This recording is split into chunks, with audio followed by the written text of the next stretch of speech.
आप next to 9 news. एक बार फिर से स्वागत है आप सभी का हमारे चैनल में। मैं आपकी होस्ट तृप्ति लेकर आई हूँ इस वक्त की सबसे बड़ी खबर, किसी और नहीं बल्कि स्टार किड आर्यन खान को लेकर। आर्यन खान इस वक्त सबकी जुबान पर है। पूरा भारत देश ही नहीं, दुनिया भर से एसआरके के फैंस हैं जो कि मन्नत के बाहर पोस्टर लगाने पहुंचे उनके सपोर्ट में, उनकी हिम्मत बनने के लिए। बॉलीवुड इंडस्ट्री भी यूनिटी के साथ नजर आई है। एनसीबी पर कई सवाल खड़े करते नजर आई है। सवाल है सबका, क्या आर्यन खान ही थे उस पूरे शिप में जिन्हें टारगेट बनाया गया? क्या उन्होंने ऐसी कोई गलती कर दी जिसके कारण उन्हें जेल तक जाना पड़े? जब सबूत नहीं मिला तो आखिर उन्हें जेल क्यों भेजा गया? क्यों दो बार उनके बेल प्ली को रिजेक्ट किया गया? हाईकोर्ट में बेल प्ली रिजेक्ट हुआ है, लेकिन सोमवार को फिर से सेशन कोर्ट में बेल प्ली को लेकर फिर से हियरिंग हो सकती है। एप्लीकेशन भेजा जा सकता है सतीश मानशिंदे की तरफ से। लेकिन इससे पहले तहकीकात जो जारी है, आर्यन खान ही नहीं बल्कि अरबाज मर्चेंट, मुनमुन धमेशा से लेकर अब तक पकड़े गए अजीत कुमार से लेकर तमाम ड्रग सप्लायर्स और पेडलर्स को लेकर। अब नारकोटिक कंट्रोल ब्यूरो की टीम की तरफ से जोनल डायरेक्टर समीर वानखेड़े खुद सामने आए और उन्होंने हर सवालों का जवाब दिया। पूरी तरह से क्लैरिफाई किया है कि एलिगेशंस उन पर बिल्कुल गलत लगाए गए हैं कि आर्यन खान जो है उनके निशाने पर है। अब क्या कहना है एनसीबी की टीम का आर्यन खान को लेकर? आखिर क्या वाकई में आर्यन खान निशाने पर है उनके, या फिर ये सिर्फ और सिर्फ अफवाहें हैं? पूरी अफवाहों को क्लियर कैसे किया गया है एनसीबी की टीम की तरफ से? प्रेस कॉन्फ्रेंस में जरा सुनिए इस खास रिपोर्ट में। दोस्तों, हम आप सभी के बीच प्रेस कॉन्फ्रेंस में आपको बताने जा रहे हैं कि रिसेंटली प्रेस कॉन्फ्रेंस से जुड़े इस बेहद ही स्पेशल वीडियो में आर्यन खान को लेकर तमाम जो एलिगेशंस लगे थे एनसीबी पर, तो सारे एलिगेशंस को गलत ठहराते हुए एनसीबी के जोनल डायरेक्टर समीर वानखेड़े ने बताया है आर्यन खान को लेकर कि उन्होंने जितनी भी गिरफ्तारी अब तक की है वो सबूतों के आधार पर की है और जितने भी लोग हैं उन सब को गिरफ्तार प्रूफ के साथ किया गया है। आर्यन खान को नहीं छोड़ा गया क्योंकि ड्रग कंजप्शन मामले में वो सही साबित हुए हैं और साथ साथ में व्हाट्सएप चैट भी मिले हैं। साथ ही में एनसीबी की टीम ने ये भी बताया है कि मुंबई और गोवा से जिस तरह से शिप में काफ़ी ज़्यादा पार्टी चलती रही है, मुंबई और गोवा को पूरी तरह से देखा जाए तो महाराष्ट्र को ड्रग फ्री बनाने के लिए ऐसे एलिगेशंस को सरासर गलत बताते हुए एनसीबी ने कहा है कि किसी भी तरह की कोशिश करनी पड़ेगी वो करेंगे, आखिरी तक जांच में जाएंगे, चाहे कोई भी है वो, लेकिन न्याय का पालन करते हुए न्यायपालिका के आधार पर ही हर तरह के प्रयास किए जाएंगे। ये कहना है। इस बारे में पूरी तरह से एनसीबी की टीम को लेकर स्टेटमेंट्स आए हैं। प्रेस कॉन्फ्रेंस में कई खुलासे समीर वानखेड़े और उनकी टीम ने किया है कि आर्यन खान को अगर जेल भेजा गया है तो न्याय के तौर पर भेजा गया, यानी कि बाकी आरोपियों के साथ अन्याय नहीं हो सकता।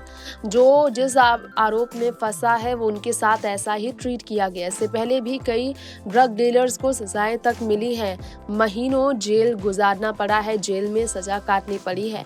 आर्यन खान भी कहीं ना कहीं इंटरनेशनल ड्रग रैकेट तक में शामिल कहे जा रहे हैं, इसलिए तहकीकात की वजह से उन्हें आर्थर रोड जेल भेजा गया है। क्लियर करते हुए हर अफवाह को लेकर एनसीबी की टीम ने क्या क्या कहा, जरा जानिए इस खास रिपोर्ट में। ये पहली चीज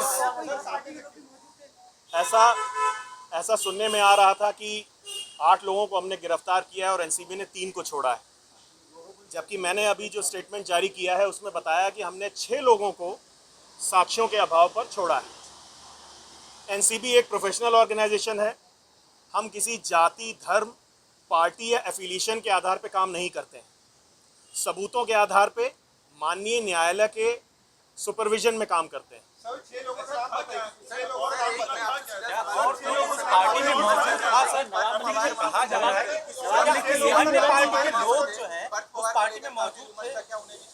पार्थ पवार थे डेप्यूटी सीएम के,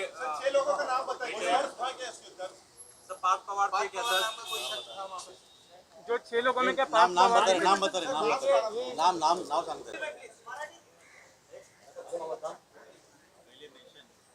स्वापक नियंत्रण ब्यूरो एक निष्पक्ष, ऑर्गेनाइजेशन है जो कि इस देश को नशा मुक्त बनाने के लिए एक असाधारण से चुनौती का सामना कर रहा है। हम लोग एनसीबी में पब्लिक सोर्सेस से पाई गई सूचना के आधार पर और अपनी इंटेलिजेंस पे और सर्वेलेंस मेथड्स के आधार पे जो सूचना मिलती है उसके आधार पर कार्य करते हैं। एक स्पेसिफिक इंफॉर्मेशन के आधार पर international cruise terminal green gate में कॉर्डेला क्रूज शिप पर 2 तारीख को रेड की गई और 8 लोगों को कई तरह के ड्रग्स के साथ, जिसमें कोकेन, मेफेड्रॉन, चरस, हाइड्रोपोनिक वीड और एमडीए शामिल था, के साथ गिरफ्तार किया गया। इनके पास से 1,33,000 रुपए भी बरामद हुए। विधि द्वारा स्थापित प्रक्रिया के तहत स्वापक नियंत्रण ब्यूरो को 2 स्वतंत्र गवाह भी अपनी प्रक्रिया में शामिल करने होते हैं। चूंकि ये सारे ऑपरेशन वास्तविक समय के आधार पर होते हैं, तो इन इंडिपेंडेंट विटनेसेस का फील्ड वेरिफिकेशन और इनके बारे में जानकारी इकट्ठा करना मुश्किल होता है, क्योंकि उस समय हमारा मुख्य उद्देश्य ड्रग की रिकवरी और ऑपरेशन पर होता है। कुल 9 स्वतंत्र गवाह इसमें शामिल हुए, जिसमें मनीष भानुशाली और केपी गोस्वामी भी थे। मैं यहाँ दोहराना चाहूँगा कि इन सभी 9 गवाहों को 2 तारीख के ऑपरेशन के पहले एनसीबी नहीं जानती थी।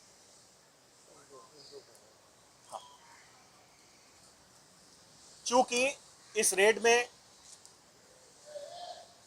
जो लोग गिरफ्तार हुए थे, उसके बाद उनकी सेफ्टी को ध्यान में रखते हुए काफ़ी भीड़ जो कि इकट्ठा हो गई थी, तमाम सारे कैमरे थे, उसको ध्यान में रखते हुए इनको एनसीबी ऑफिस में लाया गया। जितने भी लोग यहाँ पे डिटेन किए गए या अरेस्ट किए गए, उन सभी के साथ एनसीबी ने न्यायोचित और अच्छा व्यवहार किया। यहाँ तक कि उनके पक्ष के वकील ने भी एनसीबी के ऑफिसर्स में अपना विश्वास जाहिर किया है और ये कोर्ट रूम की में दर्ज है। On you and your team, and to look into each and every raids or seizures that you have done in past 1 year. Is it going to difficult? It is going to be difficult for NCB federal agency working in Maharashtra. Is Maharashtra government going? Has it become Maharashtra government versus NCB now? Sir Hindi में बताइए। And will you be giving your phone if at all Mumbai police ask you? हम अपना काम पूरी मेहनत से, पूरी निष्ठा से और ईमानदारी से कर रहे हैं। इस बात का मुझे विश्वास है कि एनसीबी जोनल यूनिट मुंबई में सभी लोग अच्छा काम कर रहे हैं और उसका सबूत पिछले 1 साल में हुए गए ड्रग सीजर्स और इस चैलेंज को किस तरीके से हम लोगों ने लिया है, आप सब उसके साक्षी हैं। बाकी और लोग क्या कह रहे हैं उस पर मैं कोई कमेंट नहीं करना चाहूँगा। नवाब मलिक के दामाद हैं समीर खान, उन्होंने कुछ और आया है, आपका इस पर क्या कहना है?